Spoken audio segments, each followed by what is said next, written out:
At the Christmas dinner table, my grandfather slammed his hand down hard. Why is a complete stranger in control of the multi-million-dollar cold storage and logistics company I bought for my granddaughter, Tabitha Lyons, froze the fork with a piece of turkey halfway to my mouth.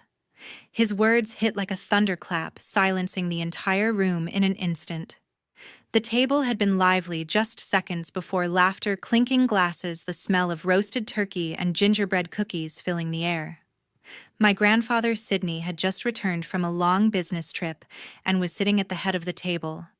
Then, out of nowhere, his palm crashed against the wood, making every wine glass tremble. He stared straight across the table, his voice low but sharp as a knife. Why is a stranger running the cold storage and logistics company in Texas that I purchased and put in Tabitha's name 4 years ago? I slowly lowered my fork, letting my eyes widen in what looked like total shock. My heart was pounding, but I kept my voice shaky and confused. "Grandpa, what are you talking about? I don't even have a single dollar in my own name. How could I possibly own a company?" The silence that followed was suffocating. My dad's knuckles turned white around the carving knife. My mom's face drained of color. My younger brother and his wife exchanged a quick, nervous glance. No one dared to speak. Grandpa leaned forward slightly. He explained calmly that a few weeks earlier, an old business partner had called him by mistake, thinking he was still involved. The partner congratulated him on the new owner, a man named David Carter, who was now fully in charge of the company. I kept the stunned expression on my face, asking softly, "David Carter. I've never even heard that name before." Inside, everything was racing, but I stayed quiet, watching their reactions, waiting for what would come next. The tension in the room was thick enough to cut. And then the police showed up. Have you ever been betrayed by the people closest to you, the ones you thought would always have your back? Drop your story in the comments below. I read every single one and really want to know where you're from and what you've been through. And if you want to find out what happens next, don't forget to like the video and turn on notifications so you don't miss the rest. See you in part 2. The entire family was still frozen in shock from Grandpa's question.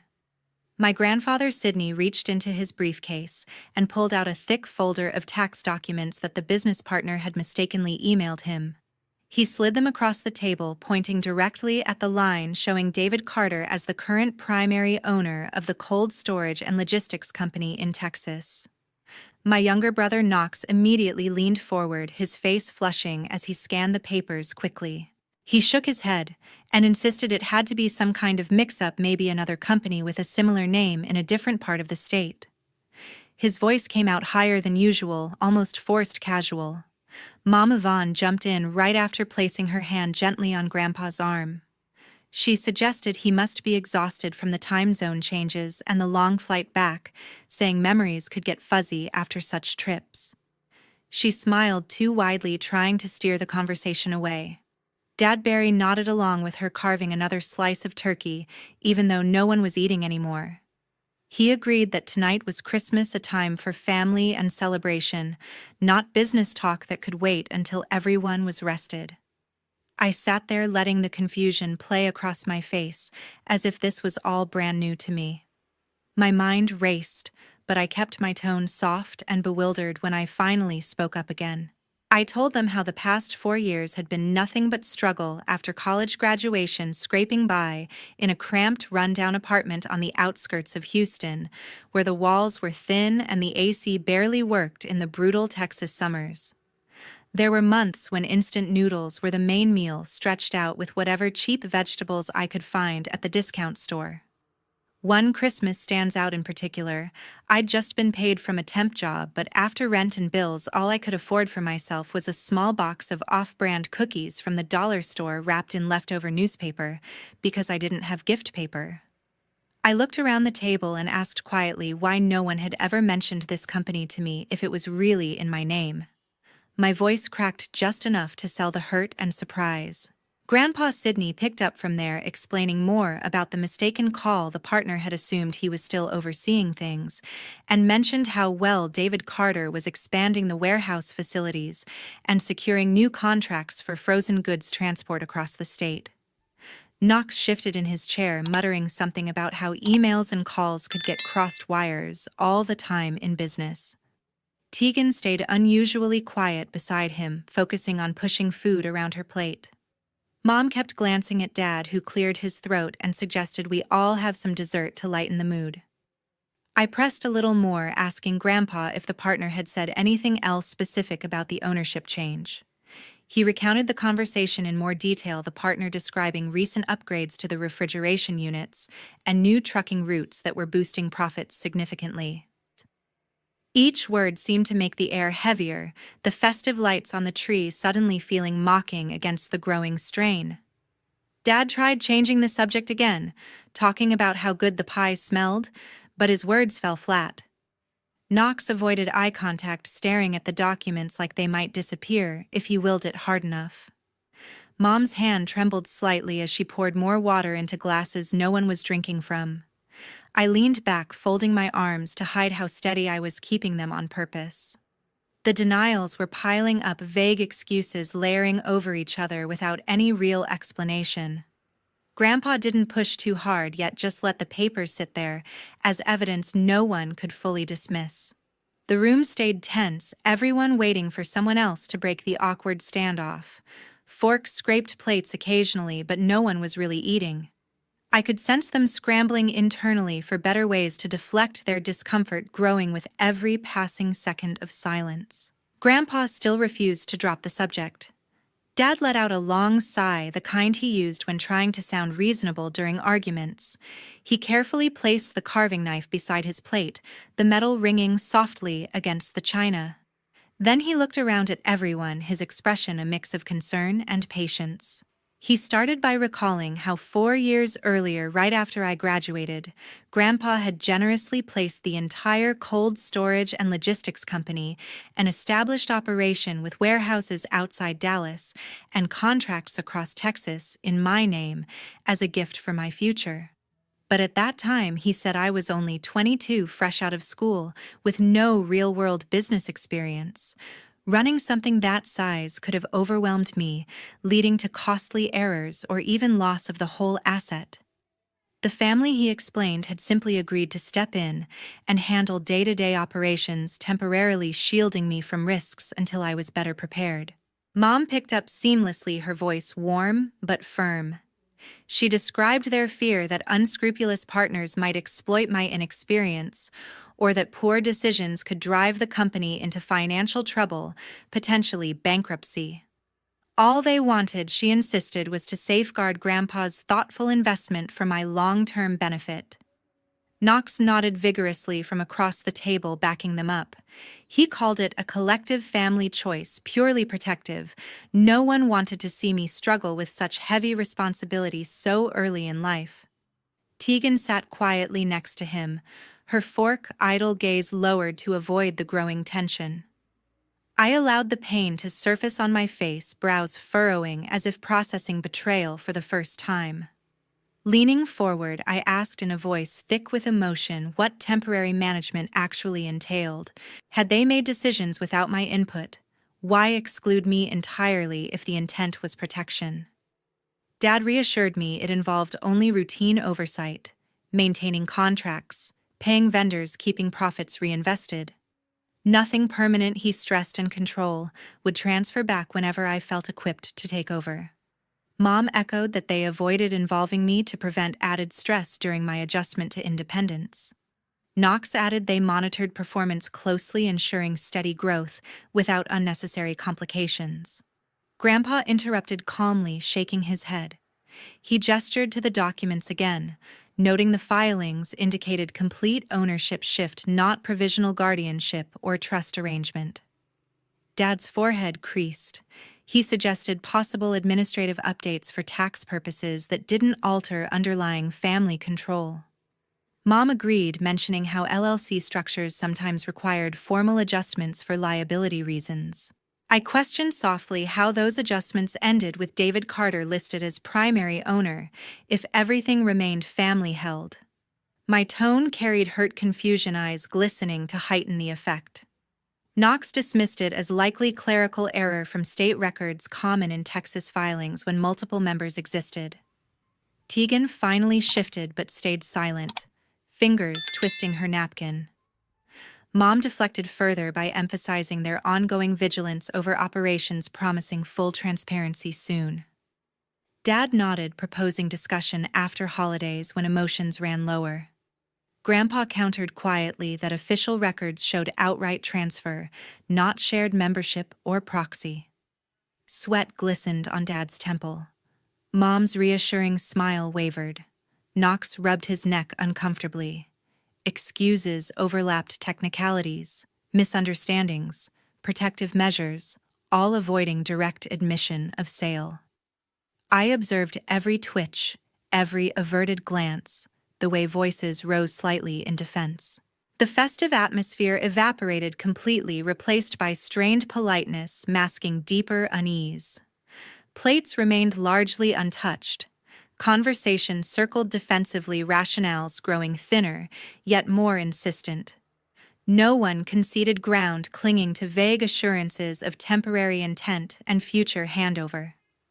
The tree lights continued blinking, casting colored shadows across worried faces. Tension built steadily, denials holding the line, but fraying at edges under persistent scrutiny. Grandpa had just finished pointing out the ownership transfer. He fixed his stare on Knox, the question hanging heavy. Grandpa asked directly whether my brother recalled signing any paperwork connected to the company during the past few years. Knox blinked several times, setting his glass down harder than necessary. He admitted he had put his name on a couple of limited power of attorney papers when Mom and Dad asked, insisting they were minor authorizations needed for everyday decisions while I established myself. Grandpa remained silent for a beat, then reached for his phone. He made a short call instructing someone to come inside immediately. The door swung open soon after. Mr. Hodges walked in confidently, briefcase in hand. Grandpa's trusted lawyer placed it firmly on the table, snapping the latches open to reveal organized folders. He began with the primary document in question, an older authorization form bearing what appeared to be my signature. Mr. Hodges highlighted the date first, noting it aligned suspiciously with a time when travel records placed me hours away in Austin for interviews. Enlarged images followed. The loops and angles differed subtly from verified examples, pressure lighter in certain strokes, slant inconsistent in others. Enough variation to question authenticity without declaring outright mismatch. Printer forensics came next. Invisible yellow dots embedded by most office machines revealed the document emerged from a device months later than claimed, undermining the recorded execution timeline.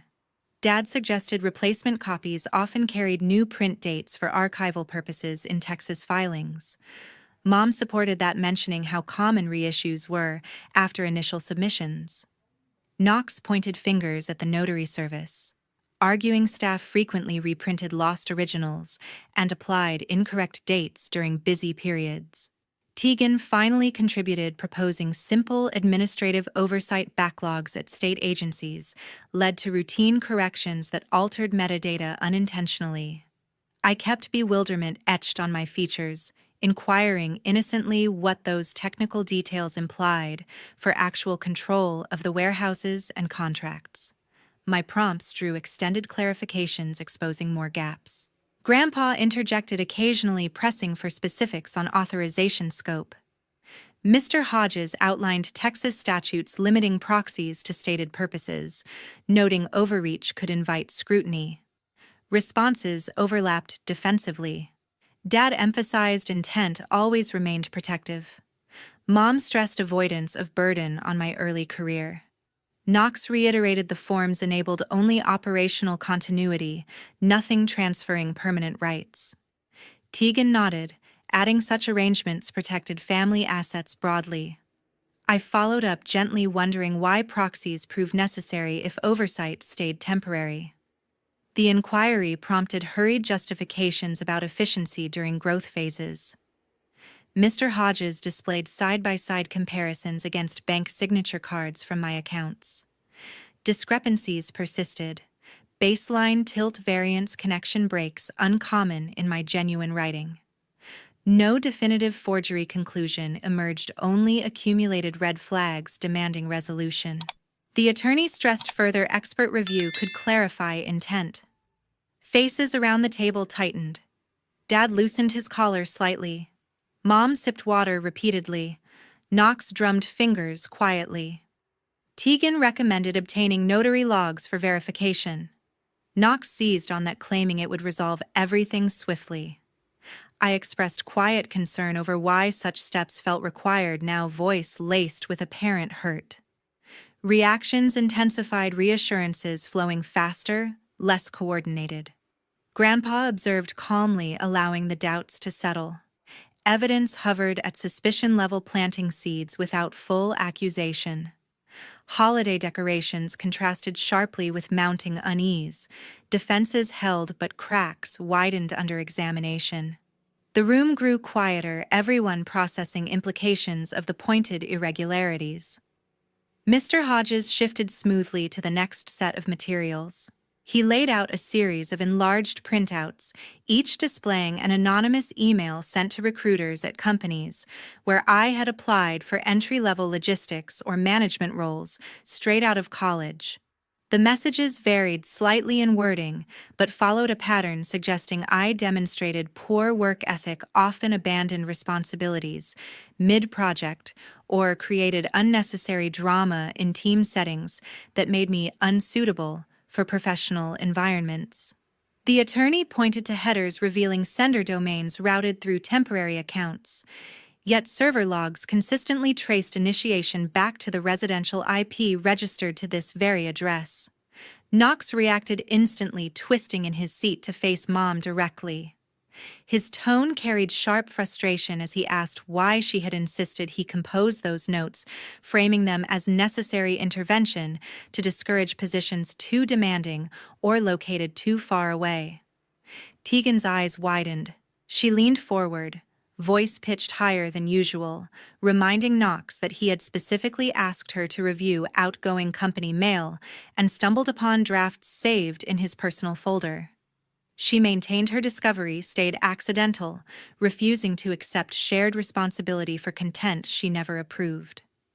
Dad extended both palms in a placating gesture, attempting to lower the volume. He reminded everyone the original motivation centered on steering my early career towards stable local opportunities where family could offer guidance if challenges arose. Mom's composure cracked further. Moisture gathered in her eyes as she explained the constant worry over distance, those communications intended only to eliminate options that might strand me in unfamiliar cities without support network. Knox countered quickly, arguing her anxiety translated into actions he felt pressured to take, even when uncomfortable. He claimed reluctance throughout, but yielded to persistent parental concern. Tegan challenged that narrative, recalling conversations where Knox expressed confidence the approach would ultimately benefit everyone by keeping me closer long-term. I stayed motionless, absorbing every nuance, the way voices overlapped in defense gestures, growing more animated, faces flushing with a mix of defensiveness and regret. Occasional prompts from me, phrased as confused questions about particular rejected applications, elicited more detailed recollections, widening the exposed coordination. Dad's moderating attempts weakened. His calls for understanding the context of protective intent landed flatly against mounting accusations. Mom wiped at tears now flowing freely, repeating variations on wanting proximity and security for her daughter above all else. Knox dismissed those repetitions as excuses masking excessive control. He shifted blame toward parental initiative while minimizing his execution role. Tegan distanced herself further, emphasizing surprise upon learning full scope through later discoveries. She expressed disappointment in Knox for not disclosing sooner. Grandpa watched impassively. Mr. Hodges arranged timestamps chronologically, illustrating pattern consistency over multiple hiring cycles.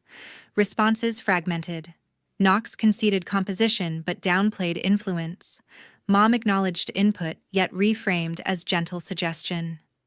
Tegan highlighted instances where messages aligned with periods. Knox managed correspondence independently. Internal recriminations dominated discussion. Each participant guarded personal liability while highlighting others' greater involvement. I interjected minimally inquiries, drawing out additional timeline specifics without revealing prior knowledge. The lawyer's methodical presentation amplified divisions naturally. Log entries correlated precisely with household online activity during typical evening hours. Knox admitted drafting under guidance. Mom insisted on misinterpreted concern. Tegan stressed limited awareness. Dad appealed repeatedly for perspective on difficult circumstances, prompting decisions, though conviction faded. I noted quietly how certain rejections coincided with key career milestones. Answers arrived, hurried justifications tangling further. Tension coiled tighter. Alliances strained visibly under weight of mutual exposure. Grandpa remained observer. Exhibits rested displayed silent testimony to orchestrated interference. Voices tapered eventually, exhaustion overtaking defensiveness. Unresolved resentment lingered heavily. No admission touched the sale itself. Focus stayed locked on career sabotage rationales. The divide deepened palpably, fractures permanent beneath surface reconciliation attempts. Ditch Grandpa raised his hand, palm out, demanding silence amid the escalating argument. The bickering stopped abruptly, every head swiveling toward him. His eyes carried an icy determination I had rarely seen even during tough business negotiations he used to describe from his younger days. He drew a slow breath before speaking, voice steady and devoid of warmth. He revealed that several months earlier, after initial suspicions arose from irregular reports, he had consulted professionals and updated his last will and testament. The new document revoked all previous provisions benefiting Dad, Mom Knox, or Tegan, redirecting the entirety of remaining assets, including properties, investments, and trusts, exclusively to me as sole heir. Mr. Hodges confirmed quietly, sliding the certified copy across for viewing. Notarized seals and witness signatures gleamed under the dining room light. The attorney then transitioned seamlessly to the concluding evidence. He displayed enlarged forensic comparisons of the contract signature transferring the cold storage and logistics company to David Carter. Side-by-side overlays highlighted identical idiosyncrasies, specific curl in certain letters, consistent pen lift points, and pressure distribution patterns that matched Knox's authenticated samples with 99% certainty. Financial records followed immediately. Detailed statements traced substantial wire transfers from the purchaser into a long-held joint account controlled by my parents, categorized explicitly as payment for business asset sale. Knox's resistance crumbled visibly. Shoulders slumping, he finally confessed the full scheme. They orchestrated the outright sale to generate urgent capital, staving off imminent foreclosure on Dad's struggling construction company that faced crippling supplier liens and bank demands. Tegan's involvement emerged in his explanation. She had leveraged industry connections to identify David Carter as a discreet buyer, capable of closing rapidly without extensive due diligence. Mom let out a choked sound, pressing fingers to her lips. Dad gripped the table edge, knuckles whitening further. Tegan's tears began flowing freely, protests tumbling out that her role stayed limited to introduction, never extending to document preparation. Grandpa responded without raising volume, emphasizing the coordinated deception spanned years, interfering with my independence while exploiting the gift intended solely for my security. Mr. Hodges outlined applicable Texas statutes. Calmly, forgery of instruments affecting property rights carried serious penalties compounded by potential fraud charges when misrepresentation induced transfer. A deliberate knock resonated from the entrance. Grandpa nodded permission. Two officers in uniform stepped inside, badges visible, demeanor professional, yet firm. They explained arrival stemmed from prior filing of suspected document fraud complaint, supported by preliminary expert findings. One began photographing exhibits with consent, while the other formally served summonses. Papers extended first to Knox, then Dad official notices requiring immediate attendance for investigative interview regarding alleged signature falsification and unauthorized asset disposal. Tegan dissolved into open sobbing, clutching Knox's sleeve while pleading with officers that misunderstandings could resolve privately among relatives. Mom's legs gave way slightly. She sank deeper into her seat, face buried in hands as quiet sobs escaped. Dad accepted service mechanically, eyes fixed downward. Knox stared at the summons, blankly whispering fragmented apologies about desperation driving poor choices. I waited until the officers completed protocol before speaking. My voice emerged even stripped of earlier pretense. I stated plainly they had prioritized preserving their lifestyle over my entrusted future, electing to liquidate what was never theirs to spend. Consequences now followed inevitably without intervention or leniency from me. Officers advised retaining counsel promptly, noting proceedings would advance through proper channels. They departed courteously, leaving copies and contact information. Heavy quiet descended again. Holiday music from a distant speaker felt absurdly out of place. Mom extended a trembling hand across the table, murmuring broken appeals for dialogue for family healing despite errors. Dad echoed faintly, referencing pressures that clouded judgment during financial crisis. Tegan continued crying, questioning how protection morphed into this irreversible damage. Knox remained mute, head bowed in apparent defeat. Grandpa gathered scattered pages methodically. Mr. Hodges secured materials, offering measured closure remarks. I reiterated the decision rested entirely with them years ago. Mercy required remorse genuine enough to undo harm impossible here. No further words passed. The evening dissolved into fractured aftermath bonds severed beyond repair. Dish. The officers stepped out into the chilly Texas night, summons papers left behind like final notices. A full year passed in a grind of legal proceedings that tested every bit of resolve I had built up. The civil lawsuit dragged through depositions, discovery phases, and multiple court appearances in downtown Houston, where I sat for hours under fluorescent lights, answering questions about timelines I already knew by heart. Nights blurred into anxious reviews of affidavits and expert reports. Sleep fractured by worries over whether the forensic evidence would hold up against defenses claiming good faith or clerical mistakes. David Carter's legal team argued successfully that he purchased in reasonable belief a valid title, reducing the recoverable amount to partial restitution rather than full company value. Settlement eventually came enough to provide a foundation, but far short of restoring everything lost in opportunity and growth over those stolen years. The judge's order enforced payment through structured installments monitored closely to prevent evasion. My former family's world unraveled steadily.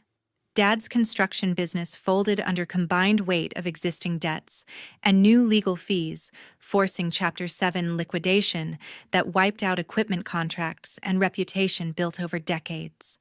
Mom and Dad sold the family home in the suburbs, a place filled with childhood memories, now tainted to cover mounting obligations, downsizing to a modest rental apartment on the edge of town where holiday decorations no longer appeared.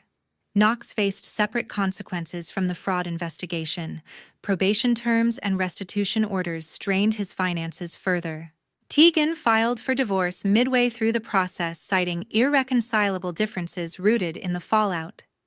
She moved back to her hometown, seeking distance from the scandal that affected her professional network. I redirected every dollar of the settlement into launching a smaller logistics venture focused on mini cold storage units for local producers, farmers, markets, small food distributors, restaurants needing flexible overflow space around the greater Houston area. Early months proved brutal. Securing initial clients required cold calls, trade show booths, and discounted rates to build trust. Capital stretched thin, covering warehouse leases and refrigerated trailer purchases, payroll delays, testing loyalty of the few employees I hired. Cash flow stabilized gradually through persistent networking at industry events and reliable service delivery. Repeat contracts emerged from satisfied partners referring others, inventory turnover improving month by month. Grandpa Sidney relocated to a comfortable condo nearby, offering informal advice drawn from his long career supplier, negotiations route, optimization risk assessment that proved invaluable without overstepping. He joined occasional site visits, pride evident as operations expanded from one facility to leased satellite locations serving surrounding counties. Contact with my parents and brother ceased entirely. Blocked numbers prevented direct outreach, though occasional messages from Mom arrived via mutual acquaintances, brief apologies expressing regret, and hopes for eventual reconciliation. I deleted them, unread, recognizing patterns of manipulation beneath surface remorse. Healing required boundaries, not reopened wounds. Professional milestones accumulated quietly, first profitable quarter employee retention bonuses, positive reviews from clients valuing personalized service, absent in larger competitors. Personal routines settled into rhythm, early warehouse checks, evening paperwork, weekend downtime, reading industry journals, or walking local trails to clear thoughts. Grandpa's presence provided steady companionship, shared meals, discussing market trends, quiet evenings watching games, his encouragement reinforcing choices made. Financial independence grew, tangible accounts reflecting hard-earned progress rather than dependence or deceit. The betrayal's shadow lingered in moments of doubt, but forward momentum overshadowed it increasingly. Business licenses renewed smoothly, insurance policies updated, small team gatherings marking achievements like new vehicle additions. Community ties strengthened through Chamber of Commerce, involvement sponsorships of local events, supporting Texas agriculture. Grandpa's health remained robust, his insights sharpening strategies amid fluctuating fuel costs and supply chain shifts. Isolation from blood relatives evolved into chosen solitude, peace derived from self-reliance. Reflections on that Christmas night surfaced, rarely serving as reminder rather than regret. Growth continued incrementally. Additional refrigerated units expanded. Driver roster diversified, client base, reducing single-point risks. Stability felt, earned foundations solid against future uncertainties. Grandpa often remarked on resilience, displayed satisfaction, evident in observing the enterprise thrive under my direction. Life reshaped around authenticity, free from inherited toxicity. From the small office of my new logistics company in Texas, I started posting my story anonymously on an online forum dedicated to people who had been financially exploited by relatives. The thread gained traction quietly at first views, ticking up a few sympathetic replies, trickling in from strangers dealing with similar inheritance disputes or sibling fraud. One evening, after closing the warehouse, I noticed a private message from a young woman in her mid-20s living in Oklahoma. She described how her older brother had quietly transferred family farmland left to her by their late grandmother into his name, using forged documents while she was away at nursing school. We exchanged several messages over the following weeks. I shared resources I had gathered during my own case, names of pro bono legal aid organizations in her state, templates for filing complaints with the county clerk, tips on gathering bank records without alerting the perpetrator. She kept me updated on every step: the initial consultation, filing the civil suit for fraudulent conveyance, attending mediation sessions that went nowhere. I stayed up late responding, offering encouragement when depositions shook her confidence. The case concluded in her favor after months of back and forth.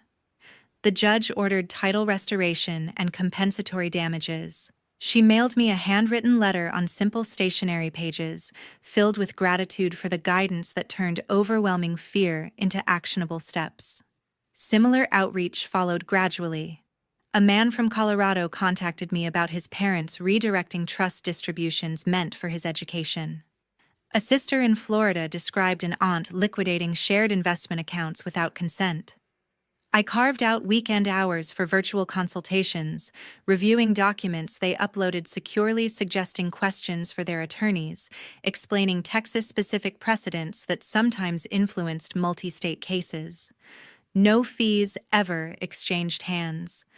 Satisfaction came from watching patterns I recognized shift toward resolution, confused victims gaining clarity, taking control instead of remaining paralyzed. Grandpa Sidney became a regular visitor to the office. He would arrive mid-morning with coffee from the local diner, settling into the extra chair while I handled invoices or route planning. Conversations often drifted to reflections on justice. He acknowledged the path proved far rockier than initial righteous anger suggested, endless paperwork, delayed hearings, partial recoveries rather than complete restoration. Yet he emphasized growth observed in my handling of setbacks, decisions grounded in experience rather than reaction. Pride surfaced in his tone when discussing client expansions or employee milestones. Christmas evolved in meaning entirely. Decorations appeared sparingly, a small tree on the reception desk, lights along the warehouse entrance for staff appreciation.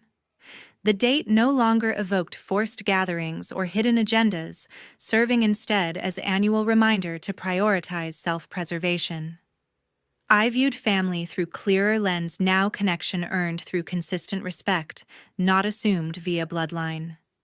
Forgiveness remained possible, but only toward demonstrated change, not repeated harm.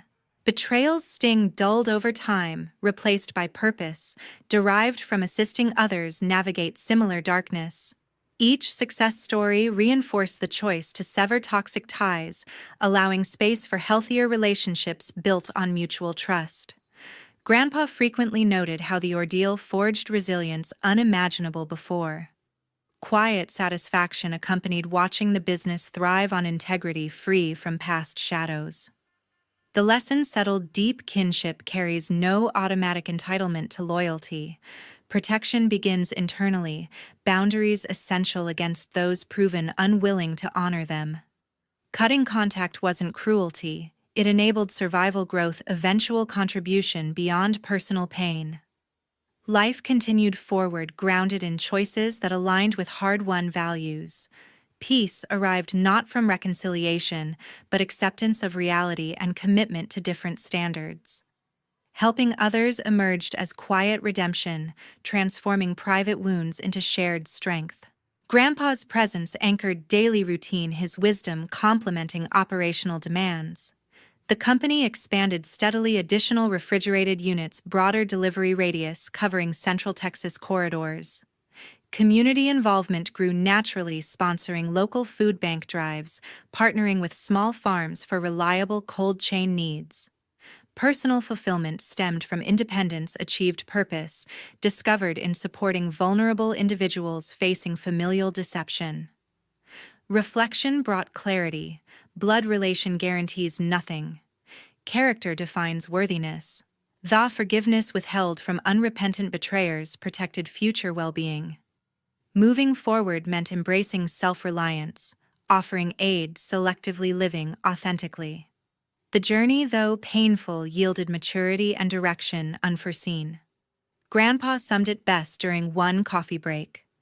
Justice sometimes arrives incomplete, but personal evolution completes the victory. That perspective guided everything now: business decisions, outreach efforts, daily outlook. Christmas marked renewal, not loss, a day reinforcing vigilance and gratitude for chosen paths. The core truth remained private yet profound: family earns its place. Absence of toxicity creates room for genuine connection. Life rebuilt on solid terms carried forward with quiet confidence.